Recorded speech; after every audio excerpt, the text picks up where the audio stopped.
Now you see once again, IRMS equals to I naught upon root 2. This we have deduced. Similarly, VRMS equals to V naught upon root 2. I naught and V naught are the peak value of alternating current, AC current. This is the peak value of AC voltage. What are IRMS and VRMS? So this I have told that this is the average value. This is the average value. Average value means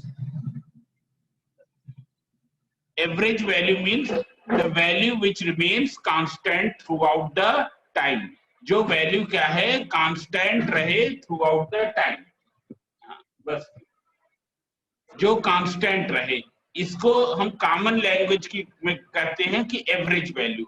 now what is the correct name? It is the RMS value of current, RMS value of voltage, और it is also known as virtual values of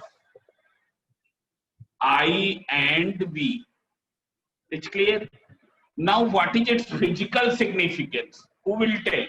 Physical significance. इसका physical significance क्या है? Physical significance क्या है?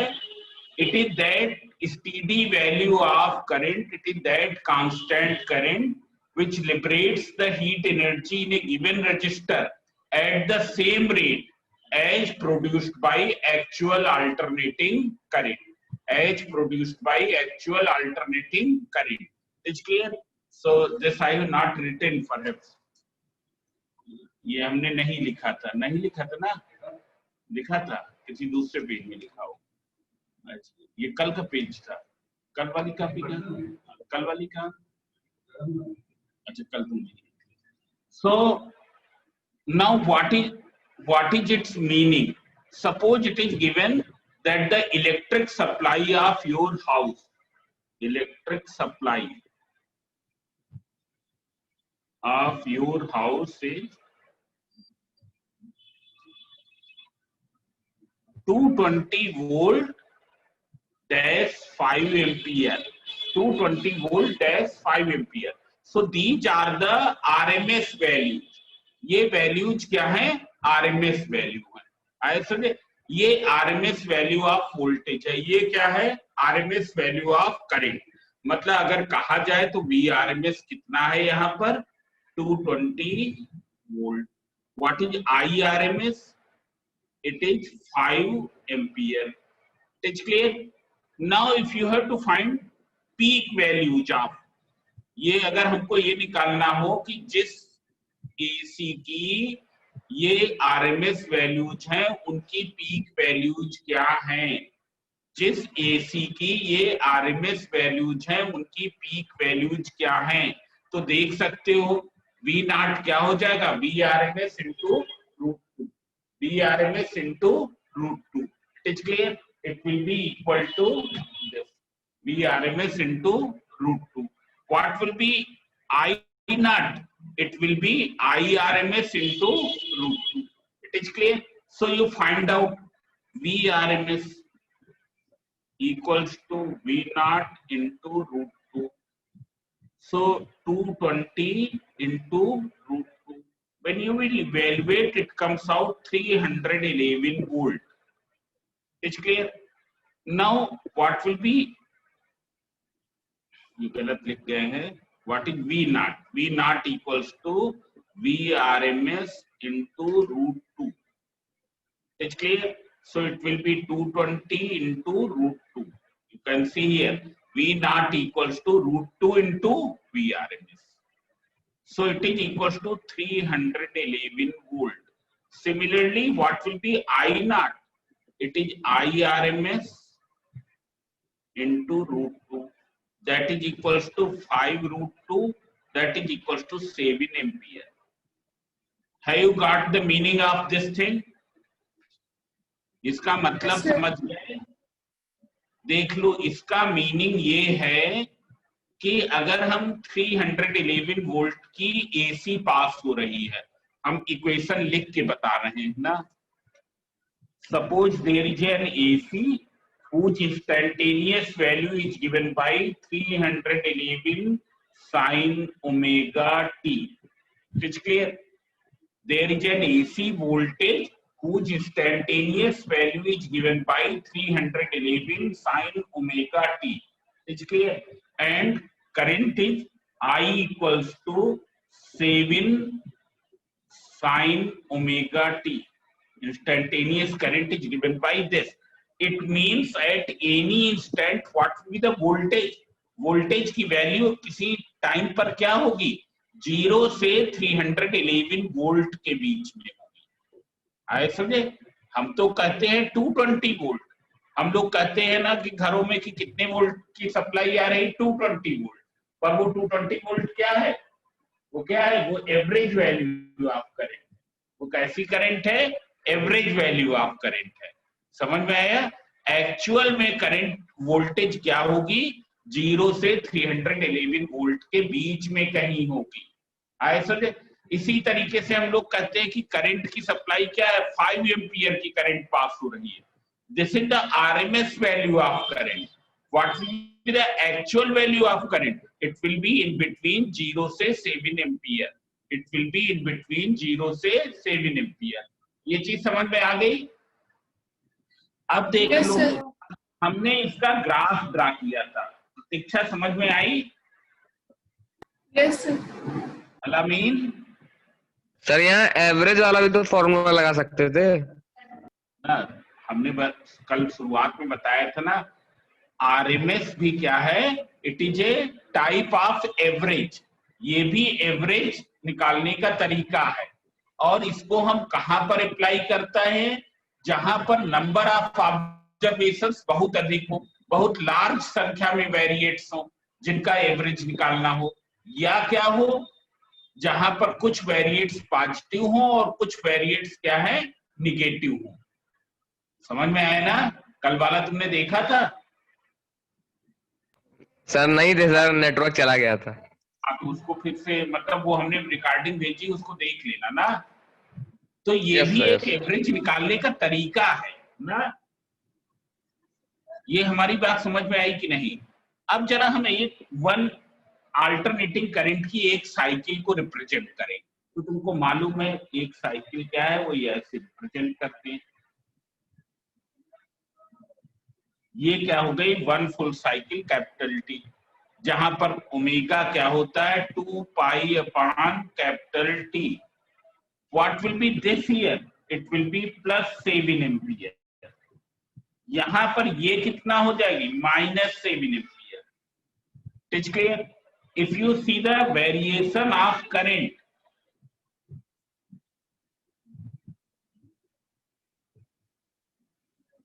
ये क्या हुआ? T/4. ये तो टाइम 0 हो गया. सब लोग यहां पर देखें, टाइम 0 हुआ. फिर क्या हुआ? T/4 हुआ. फिर हमने लिखा है T/2. इसको हमने लिख दिया 2 times of T/4. 2 times of T/4 equals to T/2. Then this is what? 3 times of T/4. And this is what? 4 times of T/4 मतलब T. समझ में आ गया? So you can see here, current is increasing from 0 to 7 ampere. Current is increasing from 0 to 7 ampere. And this increase is linear or non-linear. तो देख लो graph कैसा है? Curve है. तो ये इंक्रीज कैसा होगा? नॉन लीनियर होगा. T/4 टाइम बाद करंट क्या हो गई? मैक्सिमम हो गई. After that what happens? Current decreases from 7 ampere and becomes 0 at what time? 2 times of T/4. It is clear? 2 times of T/4. Now see here. Then after that what will happen? After this time what will happen? इस time के बाद क्या होगा? कोई बताएगा? Current की direction जो पहले ऐसे थी, अब क्या होगी? अपोजिट फ्लो होगी. आए समझे? फिर से ये 0 से 7 एम्पियर इंक्रीज करेगा and then decreases from 7 to 0. This point is clear? बोले? हाँ, ये क्लियर हो गया ना. अब देख लो, ये तो तुम्हारी पीक वैल्यू थी, इसके करस्पॉन्डिंग एवरेज वैल्यू कितनी आई थी? 5 एम्पियर। कितनी आई थी? 5 एम्पियर। अगर उसका हम ग्राफ ड्रा करें तो वो 5 एम्पियर उसका हम ग्राफ नहीं ड्रा करते हैं। अब देख लो, हमने अभी बताया है आरएमएस वैल्यू ऑफ करंट क्या है? It is that steady current, it is that constant current which produces same amount of heat energy in a given resistor as produced by actual AC in that time interval। या दूसरी तरीके से हमने कहा था it is that steady current, it is that constant current which produces heat energy in a given resistor at the same rate। जब rate कहते हैं तो पर यूनिट टाइम होता है, जब रेट कहते हैं मतलब पर unit time, at the same rate as produced by actual AC. It is clear? मतलब अगर हम ये देखें, अगर कैपिटल टी टाइम में ये एसी जितना, ये एसी जिसकी वैल्यू इससे मिल रही है, इस इक्वेशन से दी जा रही है, जितना हीट एनर्जी प्रोड्यूस करेगी उतना ही हीट एनर्जी क्या है? अगर 5 एम्पियर की current through out capital time T तक फ्लो हो, हम कैपिटल टाइम टी को कुछ वैल्यू दे दिए 50 मिली सेकेंड, 50 मिली सेकेंड। आए समझे? इसका मीनिंग ये है कि 5 एम्पियर की करंट 50 मिली सेकेंड तक लगातार अगर फ्लो करे तो उतनी ही हीट एनर्जी प्रोड्यूस करेगी जितना क्या है ये वाली एसी 50 मिली सेकेंड तक फ्लो करने पर प्रोड्यूस करती है। दोनों में अंतर क्या है? यहां पर मैग्नीट्यूड 0 से 7 एम्पियर चेंज हो रहा है, थ्रू आउट 0 से 7 एम्पियर नहीं है, थ्रू आउट 7 एम्पियर नहीं है। आए समझे? जबकि यहां पर क्या है? Magnitude is through out 5 ampere, magnitude is through out 5 ampere. Shantanu समझ में आया? ये चीज समझ में आ गई? तो देख लो, इसके बाद अब हम बताने जा रहे हैं आज नया ना, so see here class 12, today date is 30।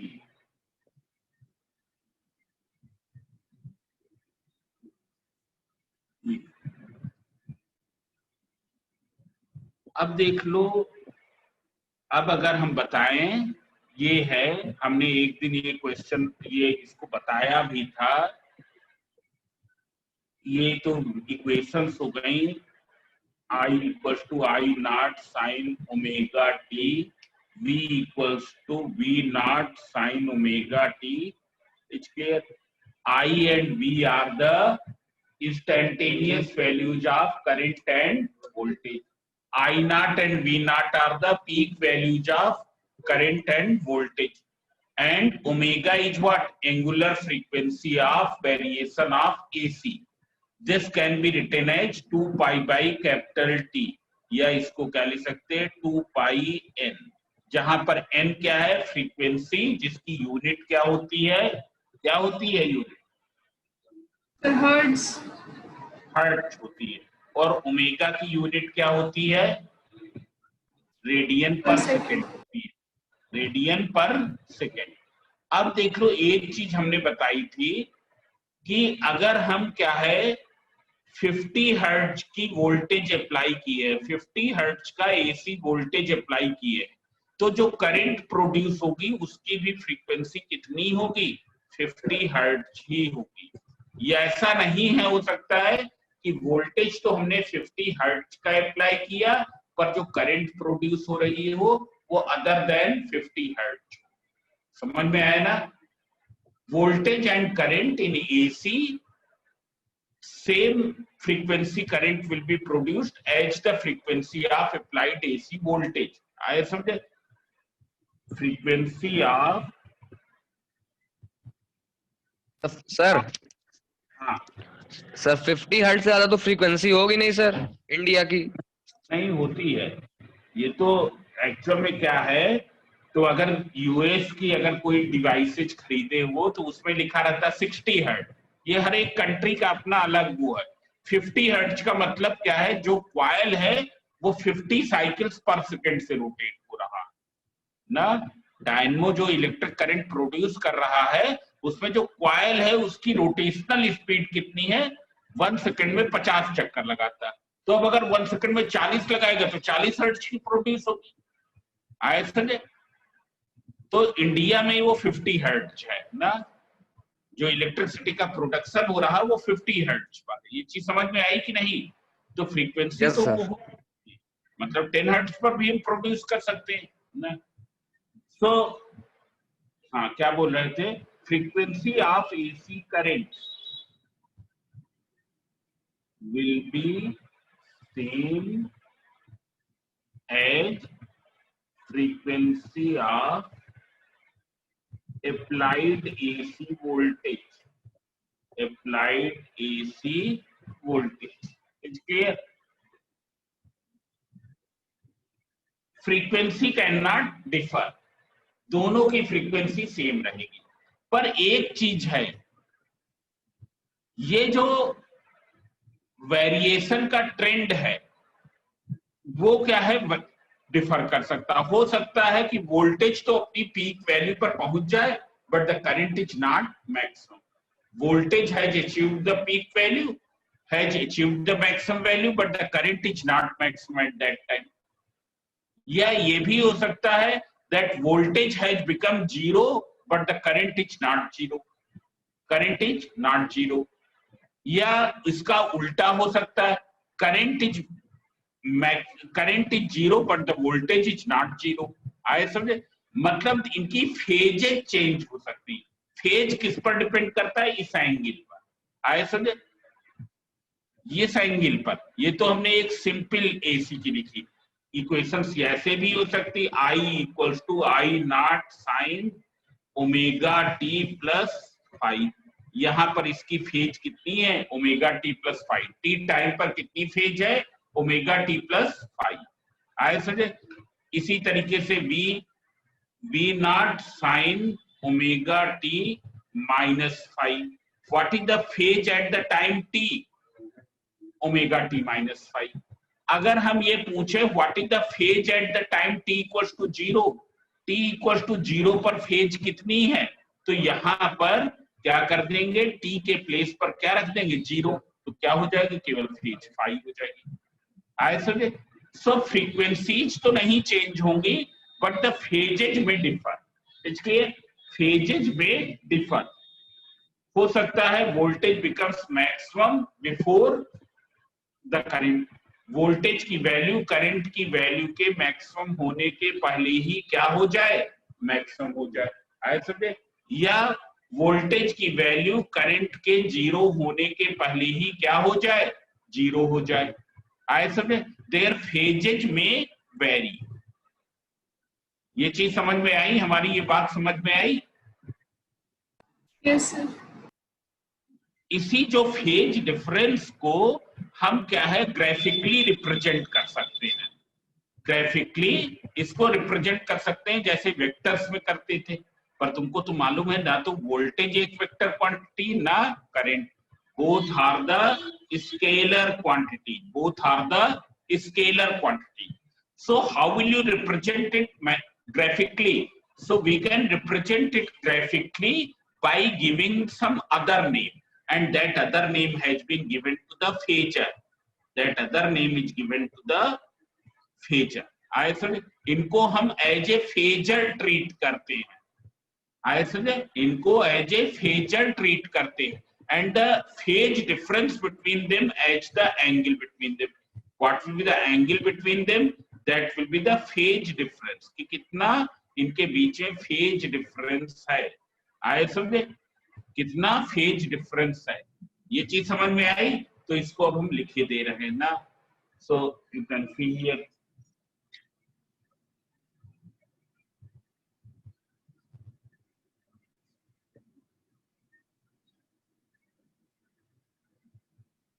Now phasor and phasor diagram and phasor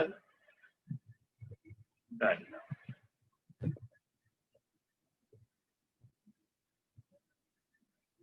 When an AC voltage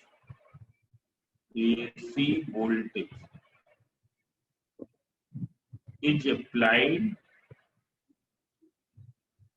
across any electrical circuit,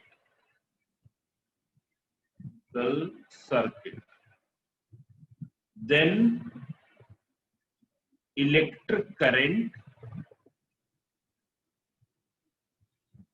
produced in that electrical circuit,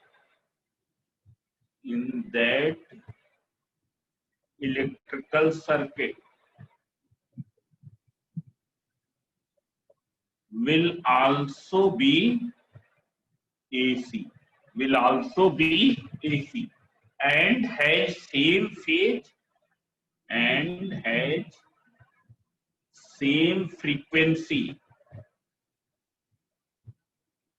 as of AC voltage, I suggest, but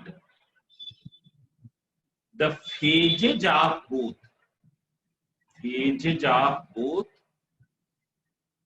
may differ. That is, it is not necessary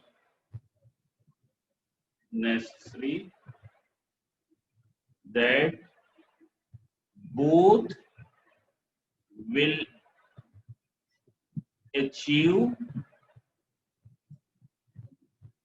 their peak values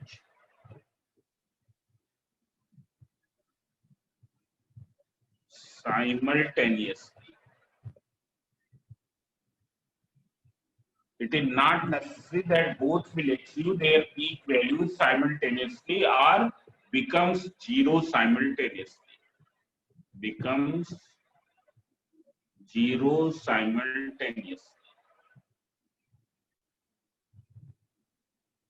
There may be some phase difference.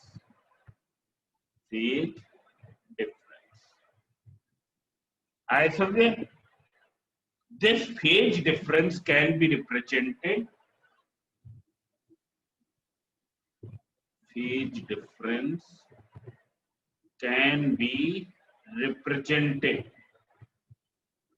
Geometrically. This phase difference can be represented geometrically by a diagram called phasor diagram.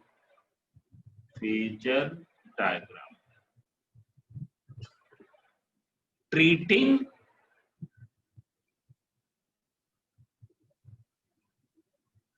voltage and current as the phasors. Voltage and current as phasors. The angle between them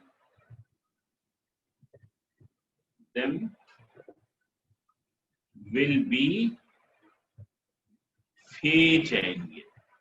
Angle between them will be the phase difference. ऐसे जो phase difference होगा वो उनके बीच का angle होगा ना. अब देख लो, इसको हम 1 by 1 इलेक्ट्रिकल सर्किट लेंगे ना. देख लो, हमारे कोर्स में 3 सर्किट एलिमेंट्स हैं. एक तो क्या है, हमने बताया था, यहीं पर बता देते हैं. एक तो तुम्हारा ये है, इसको क्या कहते हैं बताओ, ये क्या कहलाता, ये रेजिस्टेंस तो ये ऑफर करता, कहते क्या है, register.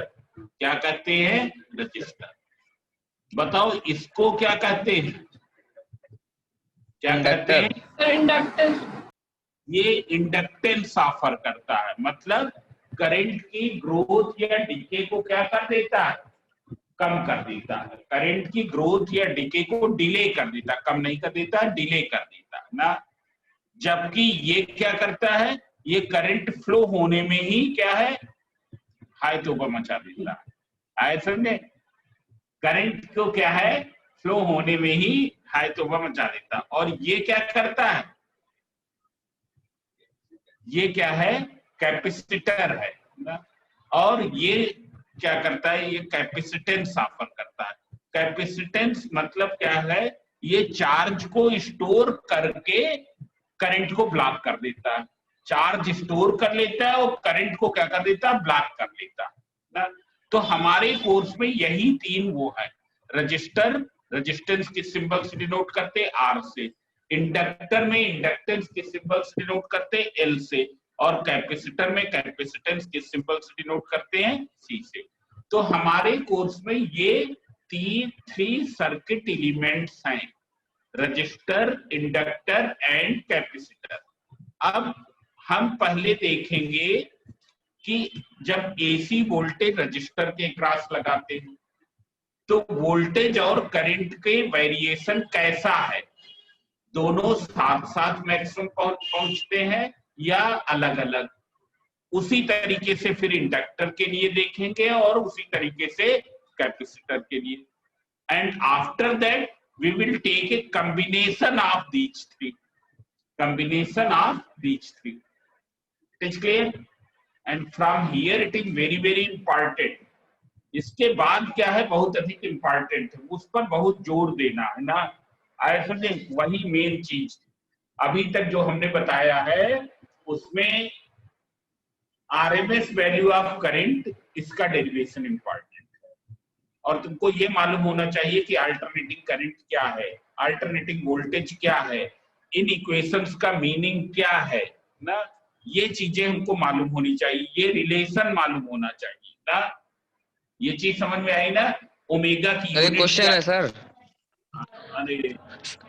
Sir DC device, sir DC device sir alternating current को वो किसी तरह से मेजर कर सकता है?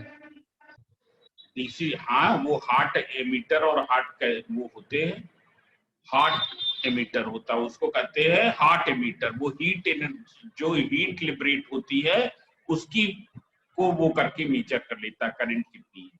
सर अगर हम हॉट वोल्टोमीटर यूज करें तो? हॉट वोल्टोमीटर, वोल्ट मीटर ना, वो वही hot ammeter, hot voltmeter होते हैं। हार्ट एमीटर से डीसी करंट मीजर कर सकते हैं, हार्ट वोल्ट मीटर से डीसी वोल्टेज मीजर कर सकते हैं। पर वो हमारे कोर्स में नहीं है तो इसलिए हम लोग उस पर नहीं जाएंगे ना। ऐसे डीसी को भी मीजर कर सकते हैं, थोड़ा कि डीसी को मीजर नहीं कर सकते ना, करते ही है हम लोग। तुमने देखा होगा कि वो मल्टीमीटर जो लेते हैं हम लोग, मल्टीमीटर देखा है जिसकी हेल्प से हम डीसी मीजर कर लेते हैं, सेल की वोल्टेज कितनी है, सेल कितनी करंट दे रही है, वो उसी प्रिंसिपल पर बेस्ड है ना। तो होता ही है, पर वो हमारे वहां पर इलेक्ट्रॉनिक डिवाइसेज यूज की गई। तो अब देख लो हम प्योर रेजिस्टिव सर्किट। अब प्योर रेजिस्टिव का मीनिंग क्या है देख लो। हमने बताया था प्योर इंडक्टेंस से एक टर्म आया था। प्योर इंडक्टेंस का मतलब क्या है, इसका रेजिस्टेंस 0 है। क्या ऐसा हो सकता है, बोलो? एक वायर जिसको होल्ड कर दिया है, क्या उसका रेजिस्टेंस 0 हो सकता? नहीं हो सकता, कभी हो ही नहीं सकता है ना। तो प्योर इंडक्टर क्या है, ये केवल आइडियल कंसेप्शन है। ऐसे क्या प्योर रजिस्टर हो सकता है? जैसे ये एक वायर है, उस दिन हमारे पास वायर था ना, ये एक वायर है, हम ला के दिखा रहे हैं।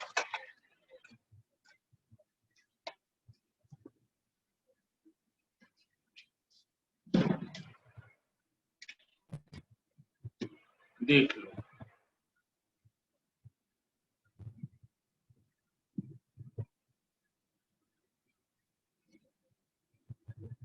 गीतांजलि कुछ दिखाई तो नहीं दे रहा? No sir. बाद में तुम कहो। देख लो ये वायर है ना, हम इसको थ्रेड इसका नहीं खोल रहे, ये वायर है।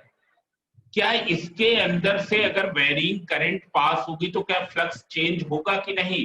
तो होगा। ऐसा नहीं है कि इसका क्रॉस सेक्शन 0 हो, बहुत कम है पर क्रॉस सेक्शन तो है ही। So here when varying current will pass through the wire, there will be the change in flux passing through inside of it. इसके अंदर से पास होने वाले फ्लक्स में चेंज होगा, और जब चेंज होगा तो इंडक्टेंस प्रोड्यूस होगा। ऐसा दे मतलब अगर हम प्योर रजिस्टर भी लेते हैं तो उसका इंडक्टेंस जीरो नहीं हो सकता। प्योर रजिस्टर और pure inductor, these are only ideal conception. In reality they don't exist. Reality में होते नहीं है, आए समझे? पर हम प्योर रजिस्टर के लिए ही देखेंगे, इंडक्टेंस उसके लिए नहीं देंगे। तो देख लो, now all of you see here pure resistive circuit.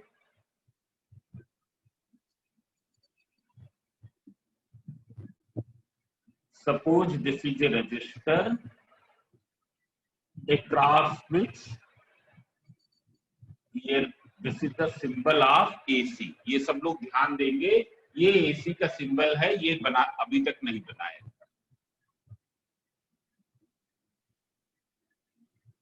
V equals to V naught sin omega t. Yes, we have taken equation 1. Now see here, let us consider a resistor of resistance capital R. Let us consider a resistor of resistance capital R is connected across an AC voltage whose instantaneous value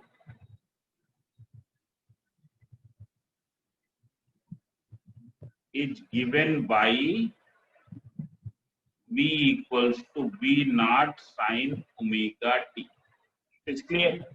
Instantaneous value is given by V equals to V naught sin omega t. Therefore, the current at any instant,